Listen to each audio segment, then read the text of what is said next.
दर्शक सज्जाद कादिरेर सालाम नेबेन। अस्सलामु आलैकुम, आदाब, नमस्कार एवं प्रीति और शुभेच्छा। এই মুহূর্তে আপনাদের সামনে আমি কথা বলতে এসেছি রোহিঙ্গাদের ফেরাবেন মোহাম্মদ ইউনূস এই প্রসঙ্গটি নিয়ে। আমি এই প্রসঙ্গটি যখন আলোচনা হচ্ছে, বিশেষ করে ঈদের সময় থেকে আলোচনা হচ্ছে, ঈদের সময় থেকে আলোচনাটা এমন ছিল, এমনকি প্রধান উপদেষ্টা মোহাম্মদ ইউনূসের তার যে ফেসবুক পেজ আছে অফিসিয়াল, সেই পেজে ভিডিও দেওয়া হয়েছে যে আগামী ঈদে রোহিঙ্গারা তাদের নিজ ভূমিতে ঈদ করবেন। আবার নতুন করে আলোচনায় এলো যে বিমস্টেক সম্মেলনে আলোচনাটা এমনভাবে যে মোহাম্মদ ইউনূস সফল রাষ্ট্রনায়ক, রোহিঙ্গাদের ফেরাবার ক্ষেত্রেও সফল হলেন।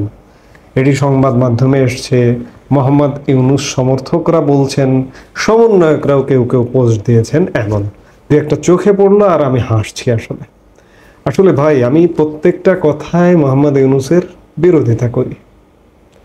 আমি তো মোহাম্মদ ইউনূসের শত্রু নয়, বা মোহাম্মদ ইউনূস আমার শত্রু নয়। আমি কেন বিরোধিতা করব? কারণ মোহাম্মদ ইউনূস হচ্ছে বাংলাদেশের একমাত্র যক্ষের ধন নোবেল লরিয়েট। তিনি যদি ভালো কাজ করেন, সেই ভালো কাজকে আমি সাধুবাদ জানাবো, স্বাগত জানাবো, তাকে নিয়ে এগিয়ে যেতে চাইব।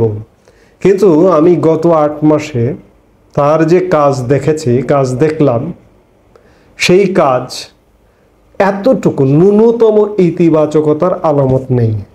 সেই জায়গায় এই যে নতুন করে আলোচনায় আসছে যে মোহাম্মদ ইউনূস ফেরাবেন রোহিঙ্গাদের, এই যে বিমস্টেক সম্মেলনে গিয়ে রোহিঙ্গাদের ফেরত নেবার জন্য মিয়ানমার কর্তৃপক্ষ বাংলাদেশ কর্তৃপক্ষের সঙ্গে আলোচনা করেছে।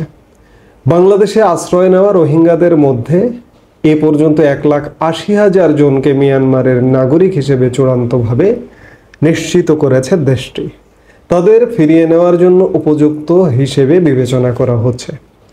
গতকালকে শুক্রবার থাইল্যান্ডে বাংলাদেশের অন্তর্বর্তী সরকারের প্রধান উপদেষ্টার রোহিঙ্গা বিষয়ক হাই রিপ্রেজেন্টেটিভ খলিলুর রহমানের সঙ্গে বৈঠকে বসেন মিয়ানমারের উপপ্রধানমন্ত্রী উ থান সিউ, যিনি দেশটির পররাষ্ট্রমন্ত্রীও। তিনি আশাবাদ ব্যক্ত করেছেন যে 1,80,000 জনকে ফেরত নেওয়া হবে। এই 1,80,000 জন কিভাবে এলো? বিগত আওয়ামী লীগ সরকার এই রোহিঙ্গাদেরকে প্রবেশের অনুমতি দিয়েছে। বিগত আওয়ামী লীগ সরকারই 2018 থেকে 20 সালের মধ্যে বিভিন্ন ধাপে প্রায় 8 লাখ রোহিঙ্গার একটা তালিকা দিয়েছিল সেই সময়ের সূচি সরকারকে।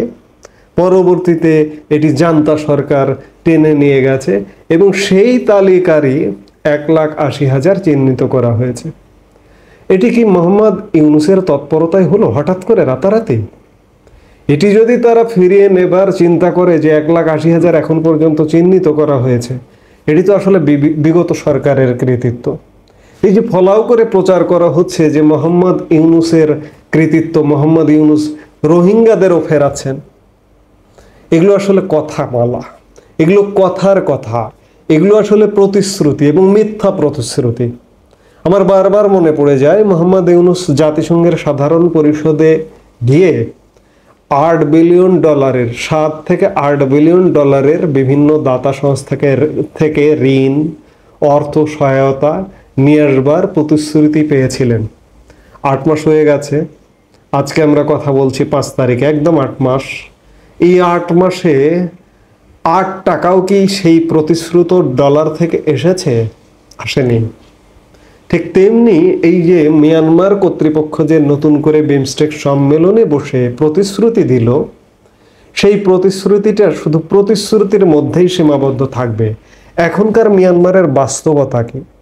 রোহিঙ্গাদের যে আবাসভূমি আরাকান রাজ্য, এই আরাকান রাজ্য জুড়ে যে বাংলাদেশ সীমান্ত রেখায় যে 270 কিলোমিটার, এটি কি জান্তা সরকারের দখলে আছে? এটি ইতিমধ্যে আরাকান আর্মির দখলে, যেখানে একটি স্বাধীন রাষ্ট্রের স্বপ্ন বোনা হচ্ছে। আরাকান আর্মির সম্মতি ছাড়া এই জান্তা সরকারের ক্ষমতা আছে যে রোহিঙ্গাদের ফিরিয়ে নেবে? ক্ষমতা নাই। অর্থাৎ এটি শুধুমাত্র প্রতিশ্রুতি, এবং প্রতিশ্রুতিটা আগের সরকারের ধারাবাহিকতায়। এই যে নগ্নভাবে আগের সরকারের সাফল্যকে নিজের সাফল্য বলে চালিয়ে দেওয়া, এই জন্য আমি মোহাম্মদ ইউনূস সরকারের প্রশাসনকে গ্রহণ করতে পারছি না। আমি ধিক্কার জানাই। দেখুন, কৃতিত্ব নেবার কি ধরনের প্রচেষ্টা একবার চিন্তা করুন। আমার এই মুহূর্তে যখন রোহিঙ্গা নিয়ে কথা বলতে এসেছি, তখন আরেকটি কথাও না বললেই নয়, যদিও এটি অন্য প্রসঙ্গে, তাও একটু বলে নেই। এই যে ঈদ যাত্রা নিয়ে এই যে ইউনূস সরকারের একজন উপদেষ্টা আছেন, কি যেন নাম তার, ফৌজুল করিম, সড়ক পরিবহন উপদেষ্টা। ঈদ যাত্রার যেভাবে কৃতিত্ব তিনি জাহির করছেন, আপনারা নিশ্চয়ই গণমাধ্যমে দেখেছেন, টেলিভিশনে দেখেছেন, পত্রিকায় দেখেছেন। এই কৃতিত্ব কি ফৌজুল কবির খানের কিংবা মোহাম্মদ ইউনূসের? এই কৃতিত্ব বিগত আওয়ামী লীগ সরকারের। এখন আমি যদি একদম স্পষ্ট করে বলি যে এখন পর্যন্ত বাংলাদেশ যতটুকু বেঁচে আছে, সুফল ভোগ করছে, সব কৃতিত্ব কিন্তু আওয়ামী লীগ সরকারের। আরো 2-3 বছর আওয়ামী লীগ যেসব কাজ করে গেছে তার ফল ভোগ করবে বাংলাদেশের মানুষ। আমি আগের একটা বক্তব্যে বলেছিলাম যে একটি নতুন সরকার এলে যে কর্মসূচিগুলো নেয়, সেই কর্মসূচিগুলোর সুফল পেতে পেতে 2-2.5 বছর লেগে যায়। কাজে আগামী 2-2.5 বছর আওয়ামী লীগ সরকারের কর্মসূচির সুফল আপনি পাবেন। ঈদ যাত্রা কিভাবে সফল হয়েছে? প্রথম কথা হচ্ছে, ঈদে মানুষ বাড়ি গেছে আগের থেকে। গত বছর ঈদের সময়ের থেকেও যদি ধরেন, কমপক্ষে 50% বা আরও কম হবে। কারণটা হচ্ছে নিরাপত্তা, পথে যাতায়াতের নিরাপত্তা। ঢাকায়, এই অরক্ষিত ঢাকায় বাড়িঘর রেখে মানুষ গ্রামে যাবে, সেটি স্বস্তি বোধ করেনি, কারণ আইন শৃঙ্খলা পরিস্থিতি কি আপনি সেটি জানেন। আরেকটি কথা অনেকে আলাপ করেন যে ট্রেনের শিডিউল বিপর্যয় হয়নি, সড়কে কোনো যানজট হয়নি, কিচ্ছু না। কেন ট্রেনের শিডিউল বিপর্যয় হয়নি? সেটিও তো আওয়ামী লীগ সরকারের কৃতিত্ব। এই যে যমুনা রেল সেতু কার করা? মোহাম্মদ ইউনূস 7 মাসে এসে করে ফেলেছেন। কিংবা পদ্মা রেল সেতু, এগুলো কি মোহাম্মদ ইউনূস 7 মাসে এসে করে ফেলেছেন? এই দুটো রেল সেতুর কারণে, এটি গণমাধ্যমেও রিপোর্ট এসছে, এই দুটো রেল সেতুর কারণে ট্রেনের কোনো শিডিউল বিপর্যয় হয়নি। এবং রাস্তায় যে বহু লেনের, মাল্টি লেনের যে রাস্তা, আওয়ামী লীগ সরকারের কাজ শুরু করা রাস্তাগুলো কাজ সম্পন্ন হয়েছে। বিশেষ করে আপনি যদি উত্তরবঙ্গের রাস্তার কথা বলেন, রংপুর রাজশাহী বিভাগের রাস্তাগুলো, সেই কাজগুলো শেষ হয়েছে।